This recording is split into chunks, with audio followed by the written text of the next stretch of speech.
All right, what's going on, everybody? Thanks for bearing with us for a little bit. Had a little bit of technical difficulty, but that's what happens when you do these sorts of things. Every once in a while, things break, and Streamlabs is broken, so that's what happens. You'll notice that my dad's with us tonight. Bonzo1273. Mike Rostano is unfortunately not going to be with us. He had a little bit of extra work he had to get done, so I invited my dad to hop on and co-host the Wednesday with me today. Like Bonzo hops in for my dad every once in a while in the post game. My dad's jumping in for him. So, Dad, how's everything going? And what's going on in the Browns world for you? Well, I did see a tweet today about Baker, doing a motivational speech for a soccer team, I guess in Florida. Down in Coral Gables, maybe? Yeah, I didn't see where it was, but he was getting criticism because he wasn't wearing the sling, and I guess people know better than Baker and the doctor, or they think they're the doctor, and he should be wearing a sling. It's been a couple of weeks now, so I would assume that he's out of the sling. It's not his throwing shoulder, it's his other shoulder.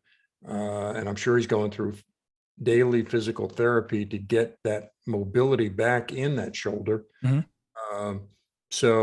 But I think, as you pointed out, it just gives everybody another excuse to, especially the Baker haters, to get out there and criticize him for whatever. He didn't go to Cleveland for the NBA game, which I could care less about. Yeah. Other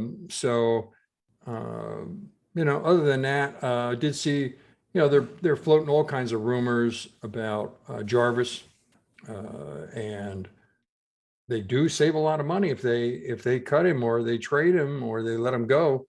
And it frees up a lot of space that if they wanted to go over and make a nice offer to a Amari Cooper from Dallas, I would not hesitate that move whatsoever. I mean, loyalty is great. Landry's production last year wasn't that great, obviously, because of Baker and the Odell situation. And maybe he's not happy that Odell's not there anymore, even though he wasn't all that productive. You never know. I'd welcome a nice big pickup veteran receiver, especially to take the pressure off of whatever hopefully new kid that we get in the draft. And that would be a great addition. It would help Baker, help the team. If Landry wants to go somewhere else, or we think, he's going to be 31? 29, I think. 29, yeah. But Cooper's obviously a very good receiver and he's 29 now, so he's going to be 30 November 28th. Which is ancient for a wide receiver, Yeah, I feel ancient, with all my ills and medical issues at 73. I mean, I'm 42. I mean, to go back to 29, I mean, my God, 29 was you're forever ago. Invincible, yeah. But I made it this far with medical science being on my side, even though I didn't lead the most healthy lifestyle. But things are catching up, and so hopefully we have a good season next year, and I get to see that Super Bowl or go to that Super Bowl if we make it there. Yeah, absolutely. I mean, with looking at the Jarvis situation, the cap hit is $16 million. So, I mean, his yearly cash that looks like what he's set for is 14.3 plus a 1.5 signing bonus, a roster bonus, and a $50,000 workout bonus. So call it 15-ish in change, 15, 16. I mean, here's the bottom line. There's really no way that Jarvis can be. There's no way we're gonna pay him that kind of money. It ain't gonna happen. I mean, that's Jarvis on the Dolphins type money. That's not Jarvis gonna be 30 years old. Level or going down, yeah. So. Yeah, I mean, just trying to look at his stats. I mean, when he was in Miami, he had 2 seasons that he caught over 100 balls. Every one of his seasons, other than his rookie year, he would have set the Browns receiving record. Comes to the Browns in 2018, has 81 catches, has 83 catches in 2019. Again, our record is 89, which I believe is shared between, I want to say it's Ozzie Newsome and Braylon, sharing it at 89. Maybe it's Josh Gordon. It's one of those bozo receivers who shares it with Ozzie. Nobody's ever caught 90 balls for the Browns. And Jarvis came close with 81 and 83 in 2019, and then 2020, 72. In 2021, he had 52. Now, granted, he was hurt a lot, and he powered through a lot of that, but 52 catches, 2 touchdowns, getting hurt, 29 years old. 2 touchdowns came late in the season too. Right. I mean, and even last year, early on, that's for sure. But even last year, he had 3, and those touchdowns came late. And a big drop in the Pittsburgh game that we were at. That's the big criticism. Like on Twitter, like a lot of people that are talking about Jarvis are, they're blaming him personally for that Pittsburgh game, which is a bit unfair. But I mean, here's the thing. You can make or break your career in Cleveland off of highlights and lowlights in divisional games, specifically the Steelers and Ravens. And specifically, even more than that, the Steelers. We get one home Steeler game a year. They're our biggest rival, historic rival. And unfortunately, at that, the most critical time where we were going down to either win or tie or something like that, I can't remember the exact situation, fumble. And then, drop passes, short arming passes for Odell, and it's still a bunch of stuff. Then, I wouldn't claim to be a Baker bro, as they're saying. I think here on this channel, especially Mike and I, have been not hypercritical, but we've been realistic with what Baker. You can't look at what Baker did last year and be like, you know what, he's the greatest thing ever. He had a down year, but I firmly believe that a lot that was due to the injury. Yeah, right. And he had a down year because of the injury. You look at those first 3 games before he got hurt. Kansas City, he rocked it in the first half, and we could have even scored more points had we not had a sack there at the end of the first half. Yeah, and then the defense let us down. We would have started the season off with a win, which we haven't done in 10 years, and it would have been over Kansas City, which we were big underdogs. And then we put up 40 some odd points against the Chargers, and Baker was instrumental in that, threw a couple of bombs. And so, injuries play a big part. Miles had COVID and he came back, but he was not effective when he came back from COVID that 2 years ago. So give him credit. He played through it. Baker played through it. Yeah. Coaching staff, I don't know. I blame them a little bit or a lot. They should have sat him, had the surgery, gone with the backups. I think we would have won more games.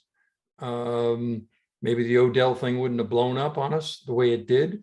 And Baker he'd be recouped now, as opposed to having to wait, another couple of weeks before we can see him actually throw a football. Yeah. I mean, here's the good thing about it. It is the non-throwing arm. So it's not like, rehabilitating a throwing shoulder injury like that would have been devastating. That would have honestly put a big question mark on his career at this point. But the non-throwing shoulder, it's about repairing it. It's about building the strength and getting it right. And then throwing, I'm not super worried about. I'm more worried about how they're going to protect him, because you know how many times quarterbacks get tackled and then they kind of fall on a shoulder and then it pops the shoulder out because they're falling on, physically on, the shoulder, and it pops in.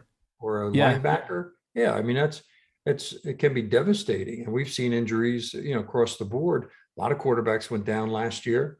Some came back, some did not. So I'm really looking forward. I'm still a Baker guy, still in his court. And until he tells me or shows me that he doesn't want to be in Cleveland, then I'll change my tune and hopefully look for somebody else. If he doesn't want to be there, There's no place, worse than a place that doesn't want you or you're not happy with, and Yeah. get criticized every week, regardless of what you do, especially if you lose. I mean, I firmly believe that I think Jarvis wants to be in Cleveland. I think he didn't come to Cleveland for Odell. Odell came to Cleveland and happened to be there. Dorsey wanted to put it together because Dorsey thought that he could manage all the personalities. Then we went from, that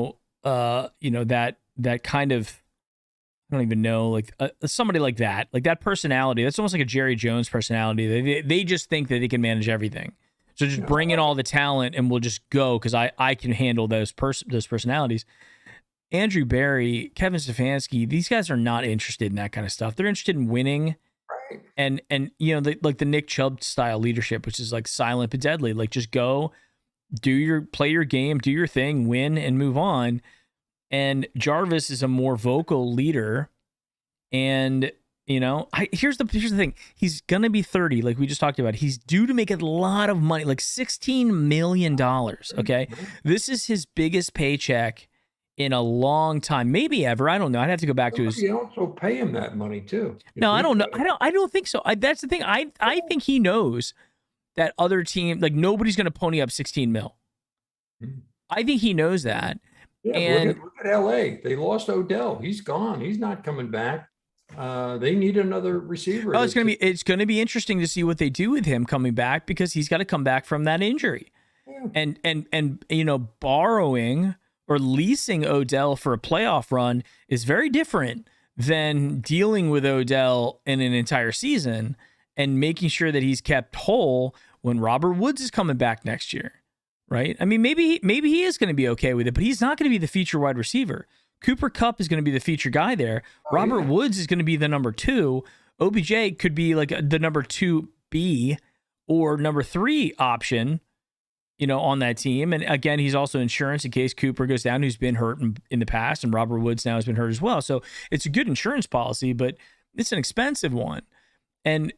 But I think OBJ's got a lot more in his tank, and he's a much better athlete overall than Jarvis. Jarvis is more of a possession receiver than a superstar, acrobatic circus catch type guy. Even though he can do that too. So it's like, I don't know. I mean, OBJ is a different receiver than Jarvis, but I think there's more of a market for an OBJ than there will be for Jarvis, and I think that's going to be fairly apparent here in this offseason. But just to finish up my point, he's got the money. They threw money at Ramsey and Odell. They wanted to win. They won, so they got that one in their pocket. They got a quarterback that's pretty damn good, that is going to be there for another couple of years. Pretty accurate, so he could hit Jarvis. Question is Jarvis able to get open? Is he able to, get the separation? Because he doesn't have the lightning speed, and he's got great hands. I think he can. I think he can. I just think, and I think he's got the hands aren't going anywhere. I just think that his body's going to catch up to him. Sure. And it started, 2 years ago in 2021. With the little bit of decline in production. And then last year we saw it again. I mean, he missed games, and he was the first time in his career he missed games, and he came out and tweeted that. But I think his thing is I think he wants to get the money from the Browns. He wants to stay in Cleveland. He knows that there's a lot of people that love him. He knows that he's meant to a lot of a big part of the turnaround, and the fan base loves him for that. And he wants the money. And I think the Browns came back and said, we want you here too, but we want you here at a third of what we were promised you at that 16 million, because that's what your market value is, and we don't want to give you the 16 mil, and that I think is probably stinging him a little bit, and that's why he's went on these cryptic, emotional type tweets and Instagram stuff, is because he was expecting that $16 million check, and that 16 million ain't coming. And that's a tough pill to swallow when you're expecting. It's like me in sales. Like when you're expecting a big commission check, and then it goes from I don't know, a decent commission check would be like 10 grand, and it comes out to be like $200 or $300. It's like, that's massive, right? If something like that would happen, and that's not quite as bad, but it's along the lines. Like he was expecting a giant payday, and we'll see what happens. But personally, I think that at this point, with what Jarvis is kind of expressing outwardly about him not being thrilled about whatever the situation is, whether it is about contract renegotiation, restructuring, whether it is about, his relationship with players or Odell, whatever it is, he is outwardly expressing that he's not thrilled, right? Nobody can debate that. So what has to happen is they have to work to resolve that as a two-party system here to resolve it, or we got to move on. And if we do, it'll be the similar thing to what we'll have to be faced with next year with Baker. If we don't commit and pay him now, then we're going to have to determine, like, all right, do we move on from him? Do we move on from Baker, or do we stick with him and make it like a franchise tag situation like that? But either way, it's going to have to be a decision that we have to all live with as a fan base. I can live with us at this point moving on from Jarvis. I love the guy, I really, really do. But I'm not thrilled paying him $60 million in a salary cap league. Right. I'm not okay paying him $16 million for a 30-year-old who will be a 30-year-old wide receiver. And that's the thing about in sports. The same thing. Remember when Derek Jeter was on his last contract and he's like, I want to, and he was making this big deal, and the Yankees were like, Derek, we paid you millions and millions of dollars at the time for this contract. You get paid today for what you did. If you want to get paid for, you don't get paid for what you have produced for us in the past. You get paid for what you are at this moment today. And I think where Jarvis is coming from is he's like, look, I signed the contract saying that $16 million was what I was going to get in this last year, thinking that he was going to get it. And unfortunately, because of the situation, the Browns aren't comfortable with that. So it's like they can just take the salary cap hit because they got the space. It would be unfortunate, but they could if he's not happy with it. And so that's kind of the Jarvis situation. That's what's going on with that. And then you had the Baker stuff, which is, I just think that there's a group of people out there that just loves talking. Like, anything happens, you stub your toe, it's Baker's fault. You get a speeding ticket, it's Baker's fault. Right. It's like anything that happens in life that's wrong. It's like, well, you know what? It couldn't possibly not have anything to do with Baker. It's like, look, we all get it. He didn't have a great year last year. We understand. But if you're just going to sit there and blame it all on Baker, not look for the rest of it, I would like to go on record right now for anybody, and you can clip it. I'll go on record right now and tell you, I firmly believe that Baker's play was a contributing factor to the fact that we did not make it back to the playoffs. I agree. And we had opportunities, certainly, to win games at the end or primetime games that we just fell flat. And there was a lot of turnovers, a lot of interceptions, a lot of stuff, a lot of things there. And he was a contributing factor. But there's also a lot of others. And I think again, those have been well documented. The fact that we couldn't make a freaking field goal or extra point, we're burning through kickers, we're burning through punters. We got injuries. We've got COVID. Head coaches are gone again. I mean, it's just like a whole bunch of crap that we had to deal with, and it can't all be placed on Baker. It just really can't. That's silly. From COVID, from one week to the next, how they treated one team like us, and we had to bench half our team. 2 weeks later. Yeah. 2 weeks later, it's like, we're actually anybody tests positive who just doesn't test negative. It was just like, it's just chaos. And guys, everybody out there, this is one thing. Like, we live in Florida, okay, and in Florida, we've probably been the least, constrained by COVID, right? Other than if you go to an airport or you happen to go to a doctor's office. I mean, it's just, or sometimes a school, depending upon where you are. I mean, right. if you didn't have to go there, there's just people who walk around with masks because they feel like it. Right. And we're this is what Florida is. So when I go to other places, I fly, do stuff for work. I go and I'm like, oh yeah. There's other places that are deathly afraid of this. They're all coming around now. Because dropping mandates or masks, and because it's got 99.999% chance of being, of surviving and being fine. Right. And these people are they're treating it like, and then the NFL overdid it as well, because God forbid if they did something and somebody happened to die and blah, blah, blah, blah, blah, or everybody was just trying to cover their butt. And it was just a stupid situation. But again, I guess COVID's all Baker's fault as well. You know, it's just like everything you could blame on him, you can. And, you know, on the other side of that, there are the people that won't blame anything on him. That will say, you know, he's just like, he's perfect. He's fine. He's great. Yeah. Let's run it back. Not And perfect, but he's better than we have had for the last 20 years. And he proved it easily to me when he won that Jets game, the first game out of the box, off the bench with a crummy coach. And from behind, they weren't leading. He didn't, you know, coast in. He brought it from behind. The people that are out there, I really guess, I don't know. Some of them are younger. Maybe they didn't live through.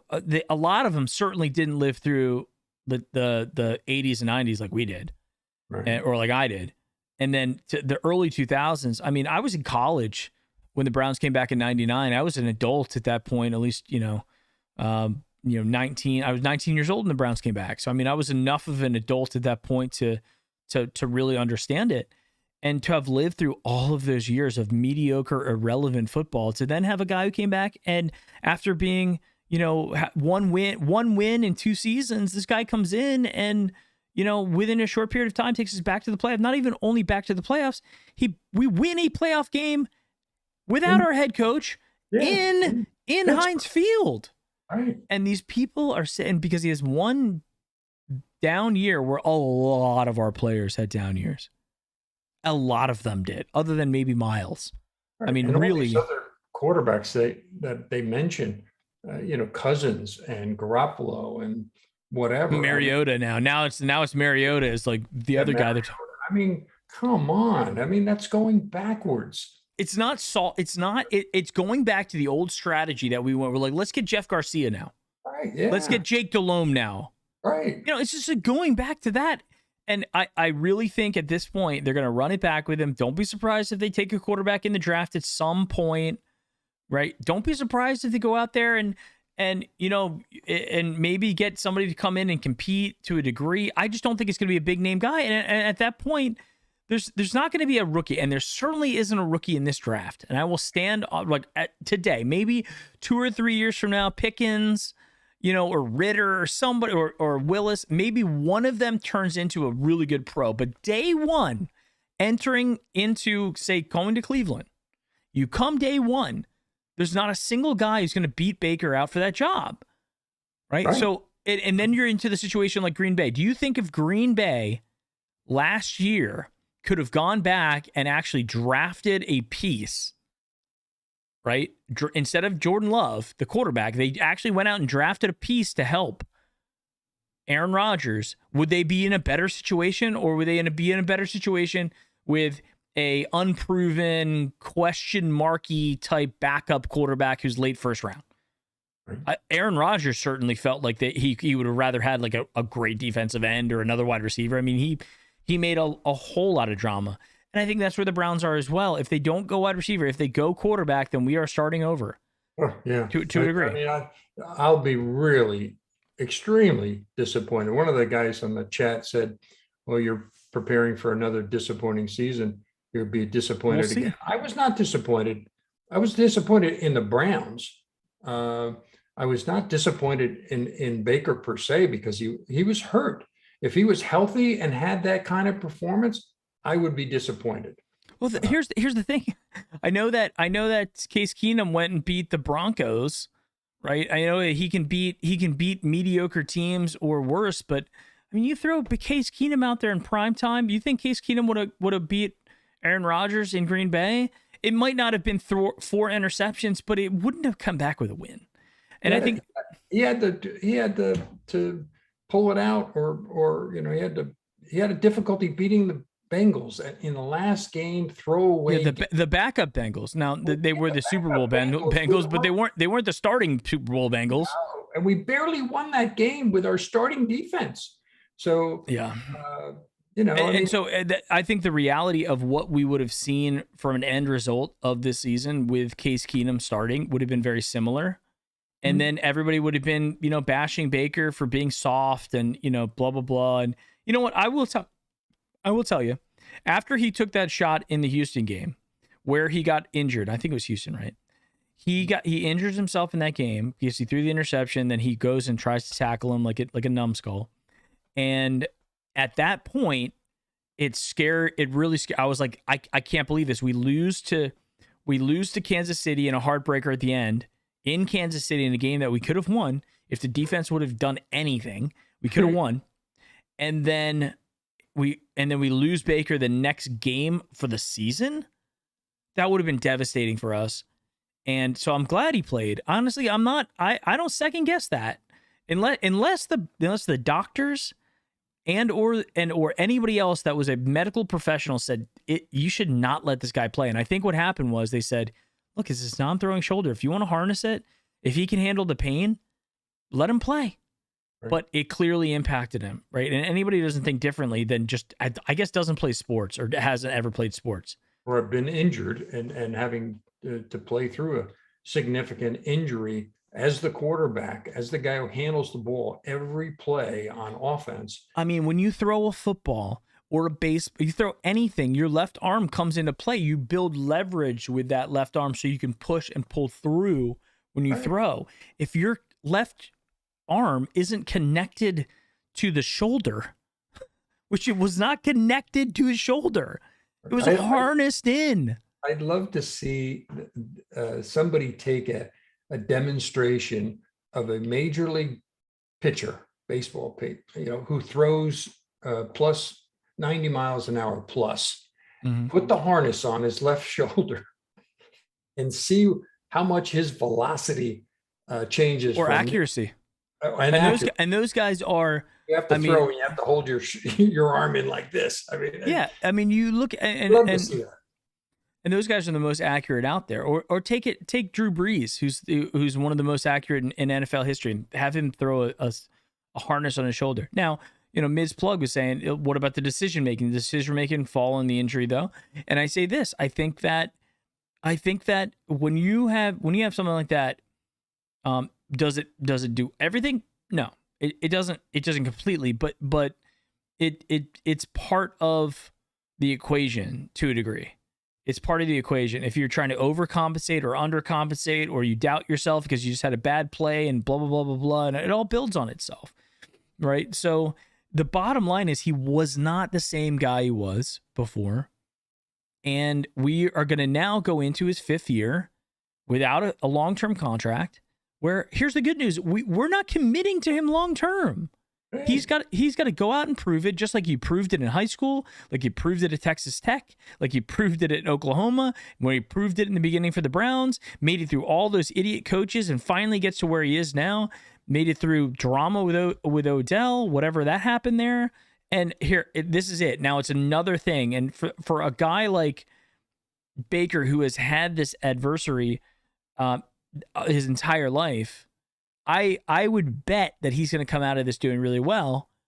And I think that there are people out there, unfortunately, there are Browns fans out there that are so disenfranchised with him for a variety of reasons. Okay, variety of reasons.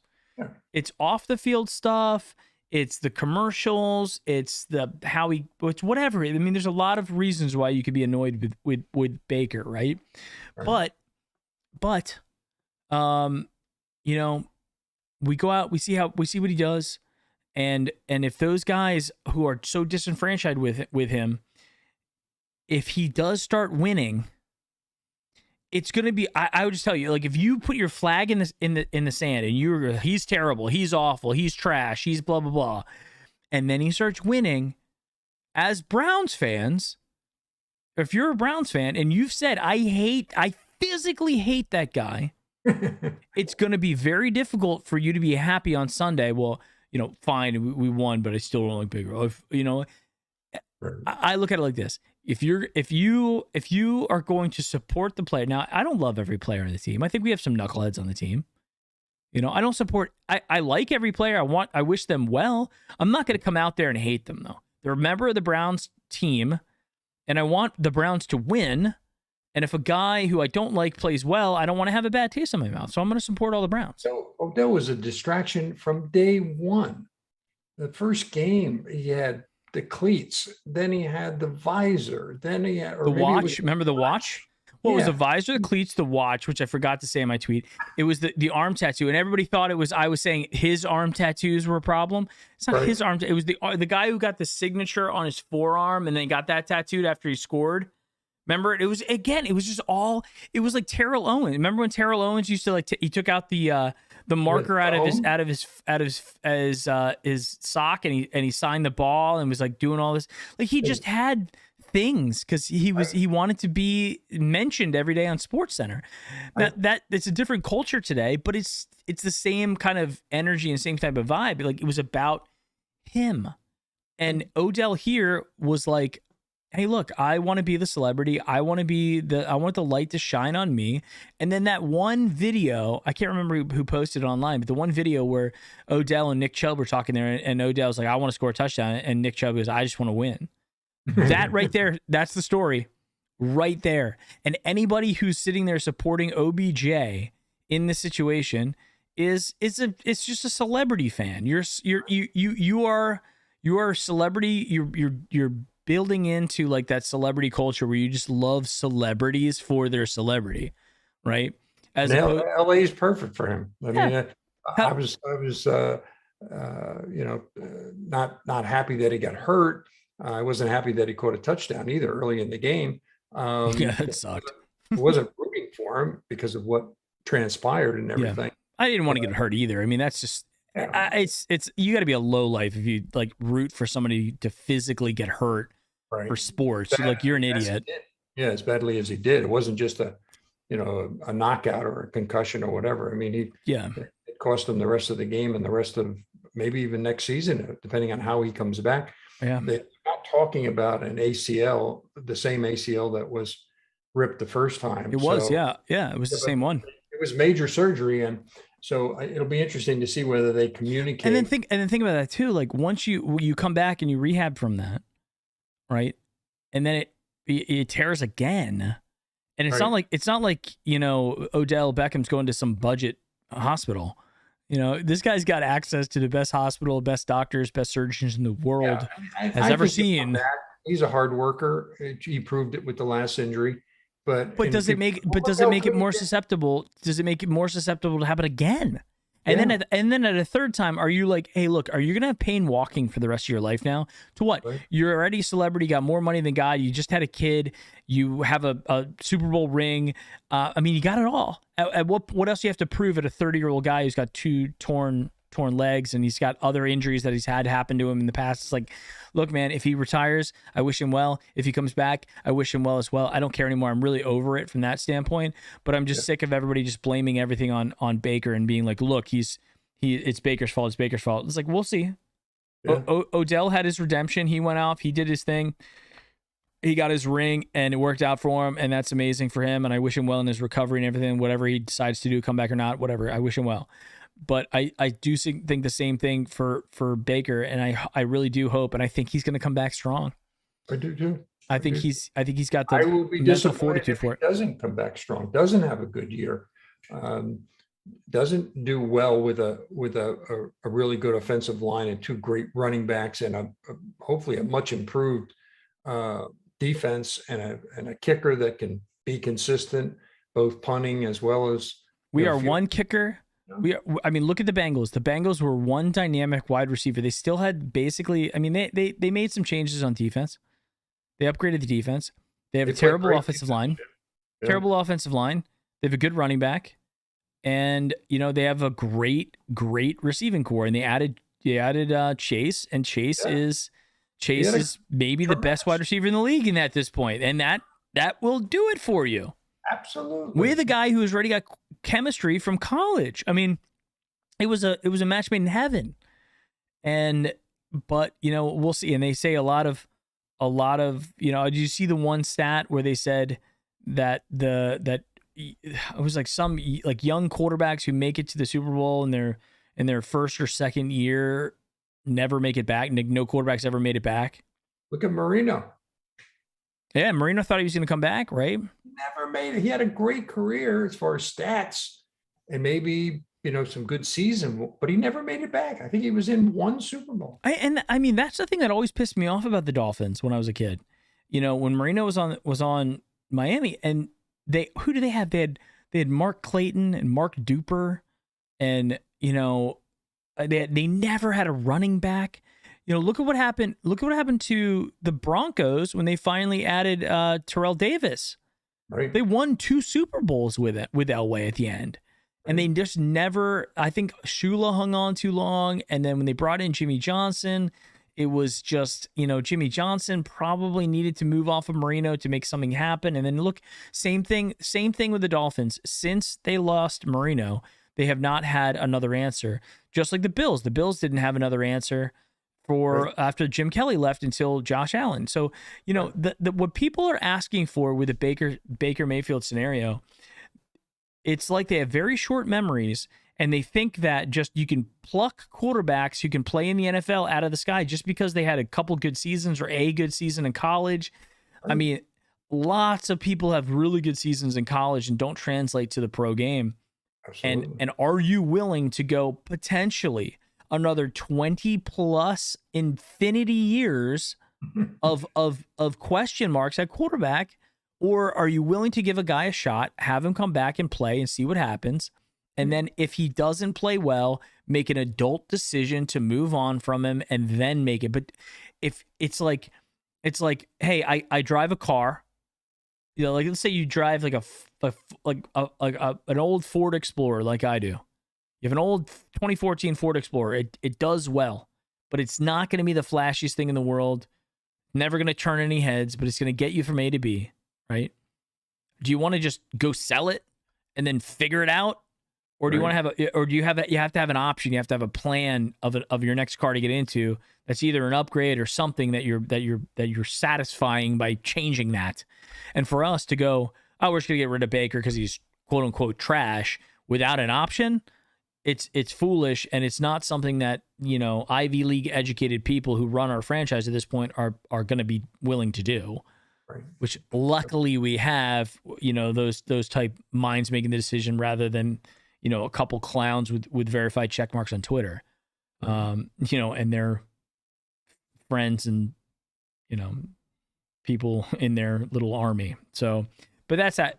So why don't we do this, Dad? Why don't we hop into a mock draft? I'll let you do the draft today. Oh boy. Okay, so you get to make the picks. I think it was Rossano's week anyway, this week. So, because I think last week I traded down, I got like 6 picks in the first 2 rounds and a whole bunch of crap. So this will be your week, and let me go ahead and get this. You go back set up. and give me a summary of what you guys picked over the last couple of weeks, so it's not like repetition. I mean, technically, can I do that? Yes. But Mike is the one who actually had all the he wrote everything down. He's got it all written down. So, well, I'll try to be creative and not repetitive. How's that? Well, it's your draft.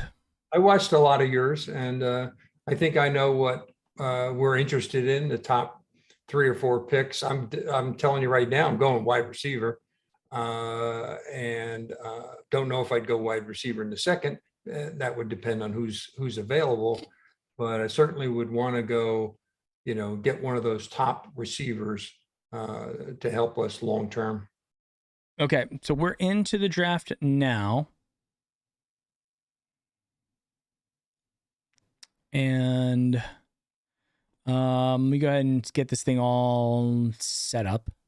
So we'll do 2 rounds. We're not gonna go that, and we'll go slow, so we can talk through it and I can pause it and everything like that. We're gonna pick the Browns. We're gonna enter the draft.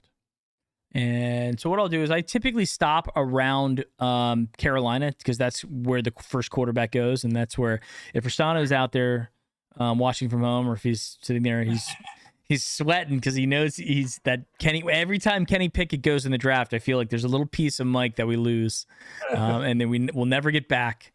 A little piece of his soul is broken off and scattered into the ether every time we do a mock draft and Kenny Pickett. Him, especially if Pickett doesn't do well. But what if he does? What if What if he turns out to be, the next Pat Mahomes, and the Steelers get him? Oh God, yeah, the Steelers they're faced with a much worse situation than we are. They have absolutely nobody Mason Rudolph is not their quarterback. He's proved that. Yeah, Dwayne Haskins or whoever else they have on the roster. They have got to get a veteran quarterback. You see where they hired the Flores. Yeah, so that sucks. I mean, he's a good coach, but I don't think he's going to be as aggressive as their last defensive coordinator. And Wink Martindale's gone for the Ravens. To watch that dynamic play out as to, I was literally shocked over that one because I'm telling you, don't be defensive guy for a couple of years, and then you cut him loose. You're not interested anymore. I'm telling you, I think that the Ravens right now are going through like a little bit of a midlife crisis there in that team. After Ozzie was gone, I think they're looking to. I honestly don't know what's going on there. I think that, do not be surprised, and we touched on this in the mocks. That there's a lot of mocks out there that have the Ravens picking a quarterback, like a traditional quarterback. Wow. Here, in the first round. It would shock me, but it would shock a lot of people. I mean, it would be wild if they did that. But all right, let's get into it here. Let's see what happens. So Jacksonville's probably going to take one of these defensive ends. Go ahead and start the draft. Okay, defensive end, Hutchinson, Thibodeau, Stingley, Kyle Hamilton. Okay, so this is one thing that I thought would be really interesting. Now, I don't think it'll happen, but I was just playing it out in my head. Kyle Hamilton, Notre Dame safety. Imagine putting him on, imagine trading up. If we moved up to like 4, 5, or 6, everybody would be like, we're going after a quarterback. Everybody would be thinking that, right? But if, let's say, Kyle Hamilton slips to, 9 or 10, right. I mean, if we could get a guy like Kyle Hamilton, who I think is going to be a killer. I think he's going to be a killer, and it satisfies a position. It's like when the Ravens took Ed Reed, it was like, I just knew it. I knew he was going to be good. But that's one of those. If he can slip, if Hamilton happens to slip, that would be amazing. Anyway, let's continue. I don't think he will, but there's so many teams with so many holes that a player like him shouldn't slip too far. All right, so now we got, so this is like the typical order that it typically goes. These top 5 guys are the top consensus top 5. So, I mean, it's strange. I don't think we have a Mike Pettin in there who's going to go up and draft somebody stupid or Mangini, something like that. But we got a normal thing. So does Kenny Pickett go here? And if this is the case, I think there's a lot of things that are saying that'll happen, like, apparently the owner went to Pitt and like there's a whole bunch of stuff and they got a need and they already invested in Sam Darnold. So, I mean, they have a hole. So this is going to be an interesting one. This is also a position where people could trade up. I also think people could trade up with the Giants at 7, because I don't know if the Giants want to have 5 and 7. So somebody could jump up to 7 if Pickett doesn't go here. Let's take a look. Actually, before I do that, I want to say hi to everybody. I didn't say hi to everybody yet. Ara's here, Wolfstand, Ryan Burlow. We got Mids Plug. We've got B Skrills is in the house. Ray. Who else we got here? Avery Doe. Larry Kirk is in the house. HNT resubbed or remembered. Hambone was here for a little bit. I don't know if Hambone's still in the house. Ray T. If I missed anybody, I apologize, but thank you guys for being here, hanging out with us back after 2 weeks. I was in Denver last week, so missed the show, but thank you guys for being back. So here we go. Let's see what's going on with our Carolina Panthers. Boom. They take the tackle. Okay. Giants, corner out of Cincinnati. Falcons could go quarterback. No, they went with the edge out of Purdue. Now we're up to 9. No quarterbacks gone. And now it really starts getting interesting. Jets obviously aren't going to take a quarterback, or if they do, it's silly and it's just a dumb mock. But Broncos easily could. Washington and there have been quarterbacks taken. The Vikings have too. Yeah. Let's see what happens. I think this is where Pickett goes. Ooh, linebacker. Tackle. Washington, did they take it? Sam Howell. Ooh, this is the first time Sam Howell was taken this early. I think I've seen a lot of Sam Howell play in college because he's an ACC guy. And I think that he's got some redeeming qualities, but I think Sam Howell is at best a 3rd-round quarterback who's getting 1st-round, discussion because this is such a weak draft for quarterbacks. Sam Howell's not gonna do well in the pros. You can mark my word for that. I will go on record. I will die on that hill. Sam Howell will be an average. He's not that great. Yeah, I don't see him going there. I would see Pickett being the first one. Had a good senior bowl game. The thing came out about his hands being small or whatever, but that's, if you can throw in college, you can throw in the pros. Yeah, he'll be fine. And he wears the gloves. All right, so let's see what the Vikings. The Vikings go quarterback because you're up next. Yeah. Here we go. Garrett Wilson from Ohio State. So you only have one wide receiver off that you cannot select, which is Garrett Wilson. This a lot of people have talked about. But now, here we stand. And again, if Rastano's watching and he sees that you don't take his guy, Kenny Pickett, well, he's going to be upset with you. Yeah, there's no way I'm taking Pickett. He's not on my board at all. Not even in the 2nd round. If he dropped that far, would I? I mean, I'm interested in Malik Willis. I'm not interested in him at 13, but I'm interested in him in the 2nd or 3rd because too many holes that we need to fill. Oh, I think we do. But if we have 2 3rd-round picks this year now, and I think that Willis is a guy we need to fill holes that need filling. And but look. Let me just make a. I know we're not in the 2nd round, and we don't have this yet, but I'm telling you that again, you got to think about what's going to happen potentially with Baker later. A couple things I like about Malik Willis, and I think he's moving up the draft board for these reasons. Everybody's harping on the fact that he played for Liberty, which is like a nothing school. He was originally recruited and played at Auburn for 2 years. So he's like a Cam Newton guy who went to Florida, and then he is a Division I caliber quarterback. Remember when Liberty beat Virginia Tech? Oh yeah, remember that? I mean, Liberty can play. He was the quarterback who beat us, and everybody was like, "What the hell is going on here?" That's why. Yeah, Auburn's not a quarterback school. But I'm just saying, he's a Division I. SEC quality talent. Right. Yeah. But anyway, he's there. And I like the fact that he's got speed, and I think we have a running team, and a running team with a running quarterback is not a bad thing. But anyway, so Trent McDuffie is the number 1 guy there with the average draft position of 18. You got Drake London, the big 6'5" kid. 6'5", 210. He has some injury issues that he's had, but he's a big body dude. So you got are you going wide receiver? Yeah. Okay, cool. So wide receiver, let's sort. You got Drake London. You got Jamison Williams, the kid who blew out his knee in the playoff game. You got Chris Olave, the home guy, the kid from Ohio State, who a lot of the Ohio State guys are really, really big on. Treylon Burks, who's another kind of big kid. He's 6'4", 6'3", 225. So he's got a lot of size, a lot of nice measurables, and he definitely has some good speed there as well. Mm-hmm. We haven't drafted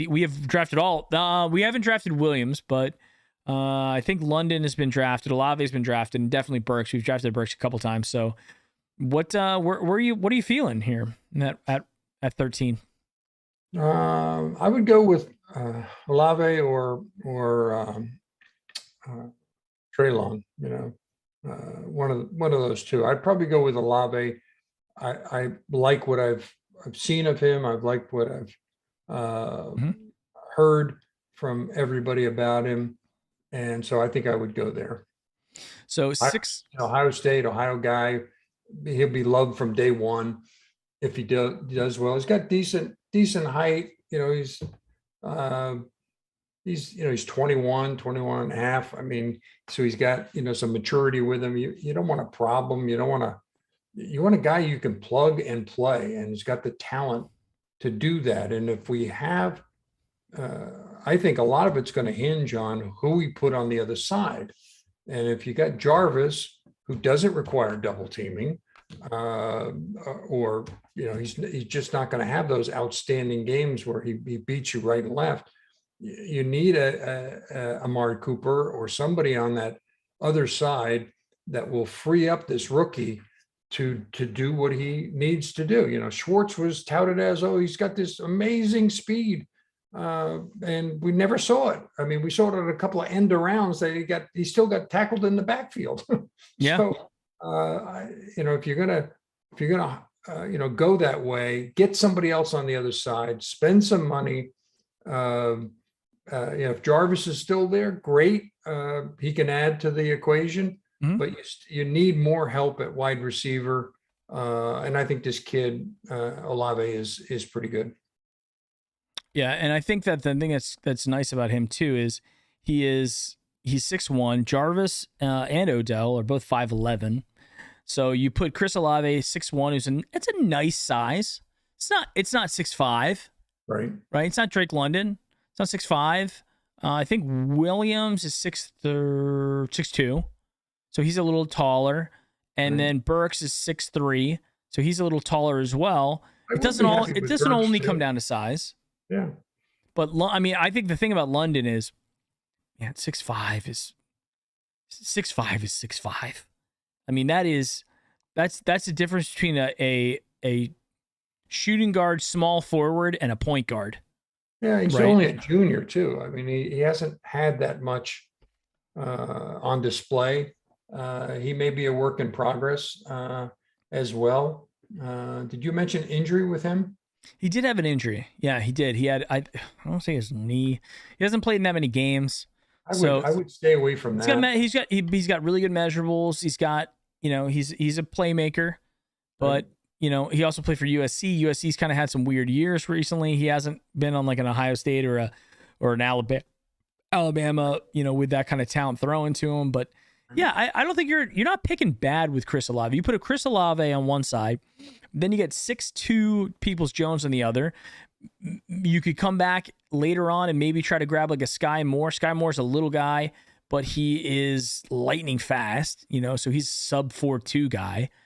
And then you got Schwartz, and maybe Schwartz steps up and becomes, you know, a legitimate wide receiver threat versus just a burner type guy. So are you going with Chris Olave? I am. Mark it. All right. He is drafted. Let it be written. All right. Ravens take cornerback out of Clemson. Eagles are always interesting. Linderbaum, okay. Drake London, so they get that. Chargers go with Jamison Williams, so wide receivers are going. Saints go with Matt Corral, interesting. Yeah, I can see that happening.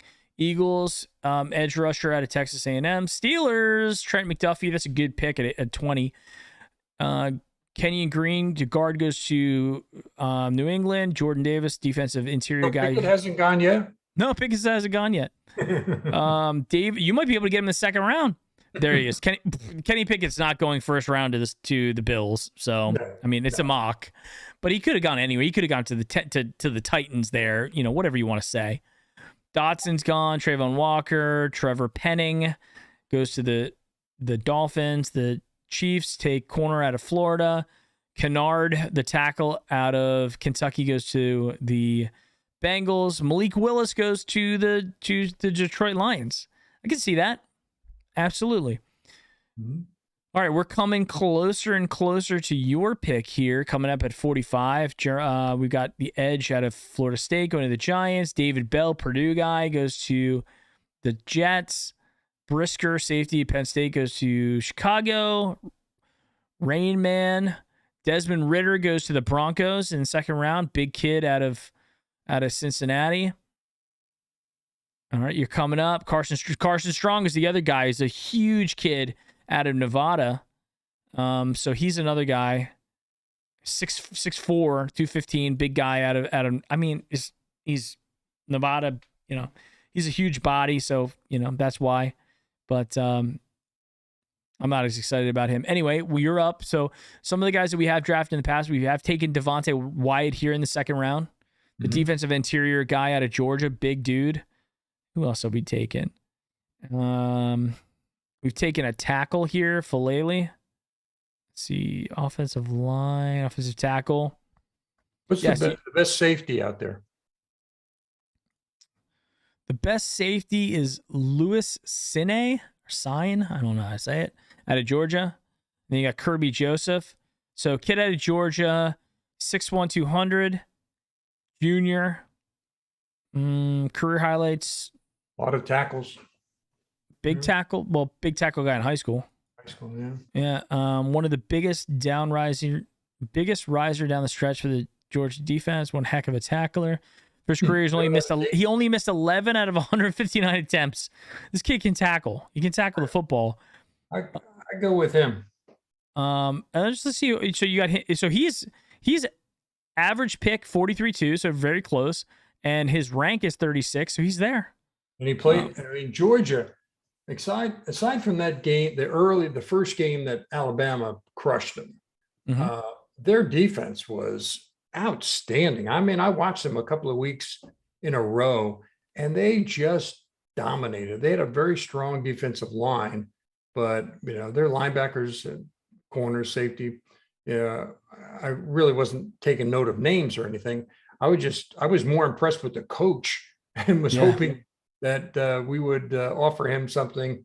But again, if you're surrounded by that much talent, great coaching is when you don't have that much talent and you still are able to get the best out of your players and move up a notch or make an adjustment at halftime, which are two things that we didn't do. Maybe at the end we played better defense. The guys started coming around. And you gotta take a risk. I think Brown was just too conservative. He was afraid to lose the game as opposed to playing to win the game per se. And you can't have that with a defensive guy. Baltimore proved that year after year after year with the amount of blitzes that they did and the pressure they kept putting on the quarterbacks and the offense. So I would go with the safety from Georgia. Yeah. All right. So let's grab him. So, and let's see where he is on the big board. Out of all of them, he would be down a little bit here, right? Where is he? Did I miss him? There. I mean, he's not that far down. Yeah. I mean, he would definitely be in the conversation there, and it's definitely a position need. So we'll go ahead and grab him. Ravens end up with, they take Devonta Wyatt, who I think is two Georgia guys in a row. He's another stud. I would be happy, honestly, with either of them. Mm-hmm. But we definitely need help in defensive interior, 100%. I like George Pickens, too, the wide receiver out of Georgia. Mm-hmm. Majai Sanders, we've drafted in the past, who goes to the Steelers. Justin Ross, a guy I've drafted. I like Justin Ross out of Clemson. Who else we got going on here? Dallas is up.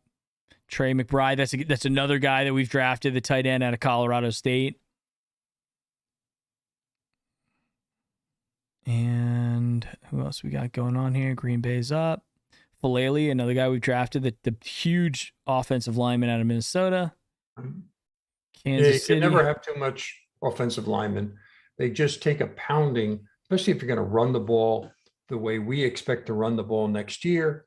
You just can't have enough of them. I mean, they make a great play and then somebody rolls up on their leg at the bottom of a pile or something, and nothing the person did wrong on either side, but those are unfortunate injuries that look at all these teams, especially the Ravens. They lost countless people to injury this past year. So can't have enough offensive linemen in my mind. Right on. Well, good draft, Dad. I think you did okay. I think you satisfied two really good needs there with the wide receiver. I don't think anybody's going to be upset with Olave there from Ohio State, and we also addressed the defensive secondary position, which has kind of been a problem for us for a while. Even though we brought in, John Johnson and Ronnie Harrison and other guys like that have just not been great. And to grab a guy in the second round who's got all that kind of talent out of a place like Georgia, who had an amazing season this last year, hey, these would be great players. Yeah. So we need to very efficiently make those picks so that we get them in the starting lineup come day one. And those two players, in my mind, certainly have the capability. Now, if they prove to be incapable, or they get injured or whatever, that's one thing. But they certainly have the credentials going in to certainly fight for a starting position right from the get-go. They're not a work in progress in my mind. Yeah, absolutely. Well, guys, that kind of wraps up the show for today. We've been at it for an hour. I want to say thank you again to everybody who came here. Thank you guys for being back. We will be back same time next week for the Wednesday show, barring injury or issue or travel. All right. Have you ever, you and Mike, discussed bringing, some of our prior guests on to let them handle a draft for the Baltimore and for Pittsburgh? And I don't know if we ever had any Cincinnati guys, but we got the Buffalo Bills guy.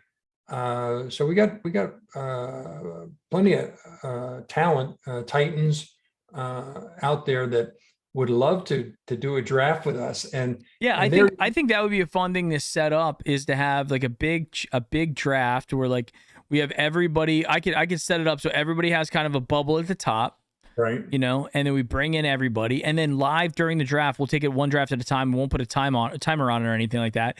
And then we'll let people like, all right, I want to move up, I want to trade it, and work out the trade in real time in front of everybody. It'd be a hoot if I think it would be fun. Figured out a trade that actually takes place. A team that wants to trade up. And I tried to do this like 2 years ago. I think I tried to do this and get all set up, and it was just like too much of a hassle. Some people, like, there just aren't that many influencers out there that want to, or have YouTube channels that want to do it. But I definitely have Vikings guys. We got Cowboys guys. I mean, there's Bengals guys. Everything. Giants guys. Maybe we get Tony to come on and be the Giants picker. It's got to be somebody who already knows how to use Zoom. I'm not. It's the technology is the biggest challenge with it. Everybody comes Steve on. Sullivan from Baltimore, and he would be into it, from get go. And Muhlenfeld from the Titans. Yep. And you got a Pittsburgh guy, don't you? It's been on your show. Tafakis would come on and make the Pittsburgh pick. Yeah. Yeah. And then we look for a Bengals guy. And because that's our competition, we would like to know what they're doing. Mean, honestly, it wouldn't take it probably much more than a tweet at this point to find them, or just go on to Reddit or just look around. I mean, if somebody has a YouTube channel, typically they might want to come on and do something like that. But it's about coordination and everything. But anyway, thank you guys all for being here. Appreciate it. Thank you guys. And we will see you next week, and we'll go from there. Go Browns. Go Brownies. New super chat comes through by Tyrone. Let me read this. I was late tonight, just tuning in, looking forward to the show every week. Tyrone, I got to get you back in here, man. Appreciate you. Thank you so much. We'll see you guys next week. Good night. Take care, guys.